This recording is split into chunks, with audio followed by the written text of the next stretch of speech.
మంచి ప్యూర్ పట్టు శారీస్ అండి. అసలు టిష్యూ క్లాత్ వచ్చి శారీ చూడండి చాలా బాగుంది, ఎక్సలెంట్గా ఉందనమాట.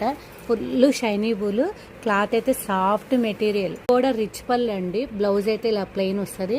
శారీ మొత్తం మోడిపిండి డిజైన్ అనమాట. అసలు మంచి పట్టు శారీ అంటే ఇదేనండి. మనకు 3000 అంటే చాలా తక్కువ రేటు, ఎవ్వరూ మిస్ చేసుకోవద్దు. శారీస్ మాత్రం కంచి బోర్డర్ వచ్చి గ్యాప్ బోర్డర్ వచ్చి మంచి ఆరెంజ్ కలర్ కాంబినేషన్కి sky blue border. Excellent sari మాత్రం, ఫుల్ బ్రైడల్ శారీస్ అండి. ఒక మంచి పట్టు శారీ వేరియేషన్ అనమాట. Green colour combination with pink border, పళ్ళు రిచ్ పళ్ళు, శారీ అయితే ప్లెయిన్. అసలు చూడండి చాలా బాగుంది శారీ మాత్రం. డిజైన్ కానీ శారీ మొత్తం సిల్వర్ వచ్చి ఆల్ ఓవర్ సిల్వర్ డిజైన్ అండి. Pink colour combination. అసలు శారీ మాత్రం ఎంత బాగుందంటే అంత బాగుంది శారీ మాత్రం. నచ్చింది అంటే స్క్రీన్ మీద నెంబర్ ఉంటుందండి.